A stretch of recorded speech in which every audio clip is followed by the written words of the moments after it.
कहानी के शुरुआत में हमें रास्ते में जाते हुए दो बसेस को दिखाया जाता है। उस बस में बहुत सारी फीमेल स्टूडेंट्स होती हैं, जो वे सभी अपने क्लास के लिए जा रही होती हैं। उन्हीं में से एक का नाम मित्सुको था, जो दिखने में काफी प्यारी थी। वो अपनी नोट्स बुक में कुछ लिख रही होती है। तब उसकी फ्रेंड्स उससे कहने लगती हैं कि क्या तुम हर वक्त लिखती रहती हो? क्या मिलेगा इस तरह की नोट्स बनाने से? यहाँ देखो सभी लोग एंजॉय कर रहे हैं, तुम भी क्यों नहीं करती? ये कहकर उसकी फ्रेंड उसकी नोटबुक को छीन लेती है और उसका पेन नीचे गिर जाता है और वो अपना पेन उठाने के लिए जैसे ही झुकती है, तभी हम देखते हैं कि उस समय कोई चीज बहुत तेजी से आती है और उस लड़कियों के साथ उन दोनों बसेस को आधे पर से ही काट देती है, जिसकी वजह से सारी की सारी लड़कियां दो हिस्सों में कट जाती हैं। इसी के साथ जैसे ही मित्सुको ऊपर उठती है, तब यह देखकर काफी हैरान हो जाती है कि यह क्या हो गया। अब क्योंकि वो नीचे पेन लेने के लिए झुकी थी, इसीलिए बच गई थी। यह देखकर बहुत ज्यादा डर जाती है और बस से उतरकर भागने लगती है। यहाँ पर हमें पता चलता है कि इन सभी को काटने वाली चीज कुछ और नहीं बल्कि हवा ही थी, जो सभी को काट रही थी। यह हवा अब मित्सुको के पीछे भी पड़ जाती है। यह देखते हुए मित्सुको चिल्लाते हुए काफी तेजी से भागने लगती है। भागते समय उसे आगे 4 लड़कियां और भी दिखाई देती हैं और वो उन्हें झुकने के लिए कहती हैं, लेकिन काफी देर हो चुकी थी। वो हवा उन्हें भी आधे पर से काट कर चली जाती है। लेकिन उनमें से मित्सुको एक लड़की को बचा लिया था कि तभी इन्हें कुछ साइकिलिंग करते हुए लड़कियां नजर आती हैं, जो कहीं पर जा रही थीं। उन्हें भी ये बचाने की कोशिश करती हैं, लेकिन वो हवा उनके साथ भी वही करता है जो अभी इनके दोस्तों के साथ हुआ और इसी दौरान वो लड़की भी मारी जाती है, जिसे अभी उस अदृश्य चीज से बचाया था। अब वो यह देखकर काफी डर जाती है और वो इधर उधर भागने लगती है। आगे हम देखते हैं कि मित्सुको जब एक नदी के पास जाती है, तो वो यह देखकर हैरान हो जाती है कि उस नदी में भी पहले से बहुत सारी डेड बॉडीज पड़े हुए थे, जिसने हवा ने यानी उस अदृश्य चीज ने काट दिया था। वहाँ से वो एक डेड बॉडी के कपड़े लेकर चेंज कर लेती है। अगले सीन में हम देखते हैं कि मित्सुको चलते चलते एक स्कूल में पहुंच चुकी है, जहाँ पर और भी बहुत सारी फीमेल स्टूडेंट्स थीं। उनका यूनिफॉर्म मित्सुको के यूनिफॉर्म से काफी डिफरेंट था। यानी यह भी था कि वो तो उनके स्कूल के स्टूडेंट तो नहीं थी कि तभी एक लड़की मित्सुको के पास आती है और उससे कहने लगती है कि तुम कैसी हो। दरअसल देखा जाए तो वो लड़की उसकी बेस्ट फ्रेंड थी, लेकिन मित्सुको उससे पूछती है कि क्या तुम सच में मेरी बेस्ट फ्रेंड हो, क्योंकि उसे कुछ भी समझ में नहीं आ रहा था कि उसके साथ हो क्या रहा है। वो काफी सदमे में थी। यहाँ पर हम यह भी जान पाते हैं कि मित्सुको और उसकी बेस्ट फ्रेंड काफी ज्यादा एक दूसरे को प्यार करती हैं कि तभी वहीं पर तेज हवा चलती है और मित्सुको डरकर बिल्डिंग के अंदर चली जाती है। उसकी बेस्ट फ्रेंड को कुछ भी समझ में नहीं आ रहा था कि ये हो क्या रहा है। वो मित्सुको से पूछने लगती है कि तुम इतना ज्यादा कांप क्यों रही हो और इतना ज्यादा डरी क्यों हो, तुम्हें हो क्या गया है। तब मित्सुको अपने बेस्ट फ्रेंड को सब कुछ बता देती है कि किस तरह से एक हवा का झोंका आया और उसके स्कूल के सभी स्टूडेंट्स को काट कर चली गई। यह सुनकर उसकी दोस्त उसे विंडो के पास ले जाकर उसकी हाथ बाहर निकाल कर कहने लगती है कि ये देखो, ये बस हवा है और कुछ नहीं। यहाँ पर मित्सुको के दिल को कुछ शांति मिलती है और इसे लगने लगता है कि शायद ये मेरा ख्वाब ही हो सकता है। जिसके बाद मित्सुको का बेस्ट फ्रेंड अपने 2 और दोस्तों को लेती है और क्लास को बंद करने का प्लान बनाती है। जैसे ही ये चारों क्लास के बाहर जाने के लिए निकलने ही वाली होती हैं कि तभी वहाँ पर उनकी टीचर आ जाती हैं और उन्हें देख लेती हैं, लेकिन वो चारों वहाँ से भाग जाती हैं। वे चारों भागते भागते एक लेक पर आ जाती हैं। वहाँ पर मित्सुको की बेस्ट फ्रेंड अपने दोनों दोस्तों को भी उसके ख्वाब के बारे में बताती है। तभी उनमें से एक लड़की कहती है कि हो सकता है कि यह सच हो, जैसे मिरर वर्ल्ड होती है जहाँ पर इस दुनिया से ऑपोजिट यानी उल्टा होता है। यह कहकर वो तालाब में एक पत्थर फेंक कर कहने लगती है कि देखो, यहाँ पर मैंने तो पत्थर फेंका है, लेकिन हो सकता है कि दूसरी दुनिया में मैंने ऐसा ना किया हो। कि तभी अचानक से उस तालाब में से एक क्रोकोडाइल निकल कर आता है, उसमें से एक लड़की को खा जाता है। फिर वो लड़की कहने लगती है कि देखो, मैंने कहा था ना, जो इस दुनिया में होता है वो उस दुनिया में बिल्कुल भी नहीं होता, और जो उस दुनिया में हो रहा है वो इस दुनिया में नहीं हो सकता। तो इसको भी उसी दुनिया में मगरमच्छ ने खाया है। और यहाँ पर ये देखो, ये तो बिल्कुल सेफ है। उसी लेक के पास एक बिस्तर यानी एक बेड नजर आता है। ये चारों उस बेड से तकिए को उठाकर खेलने लगती हैं कि तभी हम देखते हैं दूर से 2 लड़कियां इन्हें देख रही थीं। उन दोनों लड़कियों में से एक ब्राइडल बनी हुई थी,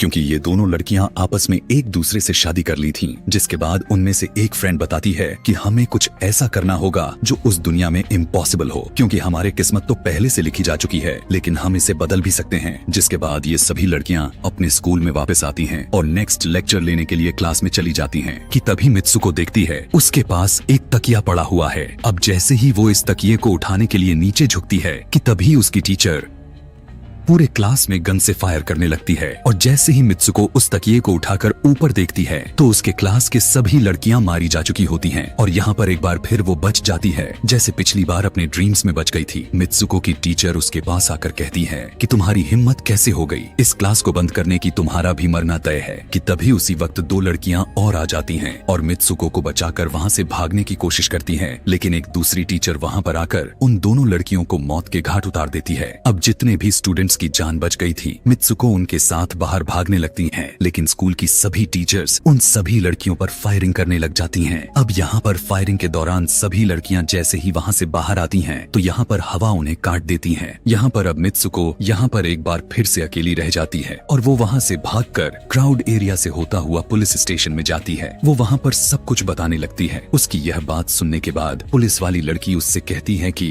लेकिन तुमने स्कूल वाली कपड़े तो नहीं पहने हुए हैं। और जब वो उसके सामने एक मिरर को रखती है तब मित्सुको उस मिरर में देखती है कि वो तो एकदम से बदल गई होती है और लोग उसे मित्सुको के नाम से नहीं बल्कि उसे किसी और नाम से बुला रहे थे। यहाँ पर हमें पता चलता है कि उसकी शादी होने वाली थी। तब वही पुलिस ऑफिसर उसे उसकी शादी के लिए लेकर जाती है। यह देखकर आसपास के लोग उसे कॉन्ग्रेचुलेशंस दे रहे थे। अब जैसे ही वे सभी उसे लेकर चर्च पहुँचते हैं तो मित्सुको को बेस्ट फ्रेंड भी वहीं पर मौजूद होती है। मित्सुको उससे पूछने लगती है कि यह सब मेरे साथ क्या हो रहा है। तब उसकी दोस्त उससे कहती है कि अभी खामोश रहो, हम अभी किसी के कंट्रोल में हैं, बस जैसा मैं कहूँ तो तुम वैसा ही करो। और यह कहते हुए वो उसका वेडिंग ड्रेस पहनाती है और उसे वहाँ जाने के लिए कहती है। अब जैसे ही वो अपनी मैरिज सेरेमनी के लिए आगे बढ़ती है तो वहाँ की सभी लड़कियाँ उसका मजाक उड़ाने लगती हैं। यह देखकर उसकी बेस्ट फ्रेंड एक एक करके सभी को मारना शुरू कर देती है। जिसके बाद जैसे ही मित्सुको आगे बढ़ती है तो उसके ग्रूम की जगह एक ताबूत खड़ा हुआ नजर आता है।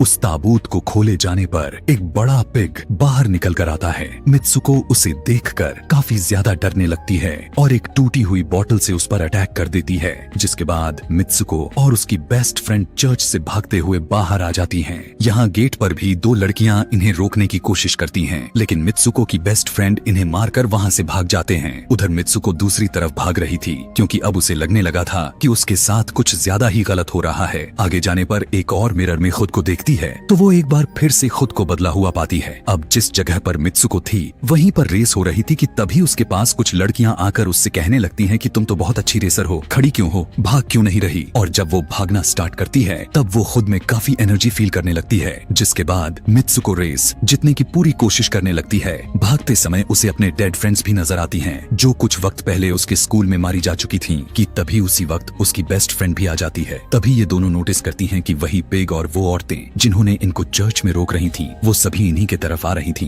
भागते समय कुछ लड़कियां मित्सुको से कहने लगती हैं कि इस दुनिया से बाहर चली जाओ। इसके बाद हम आगे देखते हैं कि मित्सुको भागते भागते एक सुनसान अंधेरी जगह पर आ जाती है। वहीं पर कुछ स्टूडेंट्स नजर आती हैं जिन्होंने यूनिफॉर्म पहना हुआ था। वो सभी लड़कियां मित्सुको से कहने लगती हैं कि हम सभी मरे हुए हैं और तुम्हें भी मार देंगे। लेकिन तभी मित्सुको की बेस्ट फ्रेंड वहाँ पर आकर उस लड़की को मारकर वहाँ से मित्सुको को भगा ले जाती है। मित्सुको की बेस्ट फ्रेंड उसे अपना नाम जोर जोर से पुकारने के लिए कहती है, जिस पर मित्सुको अपना नाम जोर जोर से लेने लगती है। इसी के साथ मित्सुको अपना असली रूप में वापस आ जाती है। उसकी बेस्ट फ्रेंड उसे अपना हाथ दिखाते हुए कहती है कि प्लीज मेरे हाथ में जो वायर लगी हुई है उसे बाहर खींच दो ताकि मैं इस दुनिया से बाहर जा सकूं। लेकिन मित्सुको को डर भी था कि कहीं यह वायर खींचने से उसकी जान न चली जाए। और क्योंकि मित्सुको अपने बेस्ट फ्रेंड को काफी ज्यादा प्यार करती थी इसलिए वो ऐसा नहीं करना चाहती थी। लेकिन ज्यादा उसे फोर्स करने पर वो उसकी वायर्स खींच देती है। वायर खींचते ही उसकी बेस्ट फ्रेंड की बॉडी दो हिस्सों में बट जाती है और तभी उसी वक्त उसे एक गेट नजर आती है। उस दरवाजे से बाहर आने पर वो देखती है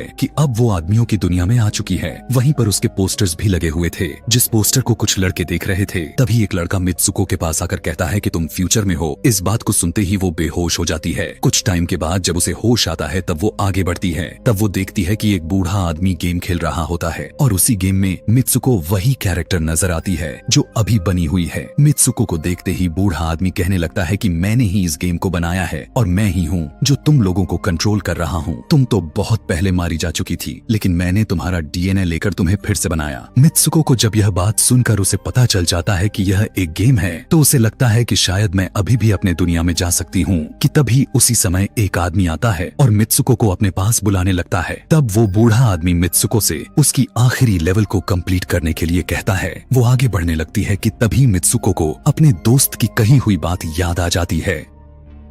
कि अगर हम इस दुनिया में कुछ ऐसा करेंगे जो दूसरी दुनिया में इम्पॉसिबल हो तो तुम इस गेम से बाहर आ जाओगी। और इसी के साथ वो इस आदमी का गला दबा देती है और कहने लगती है, बस करो हमारे साथ खेलना। यह कहकर मित्सुको उस बूढ़े आदमी की छड़ी को उठाकर अपने पेट में घुसा देती है, जिस वजह से उसकी मौत हो जाती है। और यहाँ पर हम देखते हैं कि बूढ़ा आदमी यह सोच भी नहीं सकता था कि मित्सुको ऐसा कुछ कर सकती थी, और इसी के साथ उसकी डेस्टिनी पूरी तरह से चेंज हो जाती है। वो इस दुनिया में यानी गेम में तो मर चुकी थी, लेकिन असली दुनिया में वो अभी भी जिंदा थी। आगे हमें ये भी दिखाया जाता है कि मित्सुको के बाकी के कैरेक्टर्स भी किसी न किसी वजह से अपने आप को मार लेते हैं, और अब वे सभी गेम का पार्ट नहीं थे। अगले सीन में हमें मित्सुको को बर्फीले जगह पर लेटा हुआ दिखाया जाता है, और अब वो अपने रियल वर्ल्ड में आ चुकी थी। और इसी के साथ यह दिमाग घुमा देने वाली कहानी यहीं पर खत्म हो जाती है। आगे और भी ऐसे ही एक्सप्लेनेशन मूवीज देखने के लिए कमेंट में नेक्स्ट लिखना ना भूलें। Thanks for watching.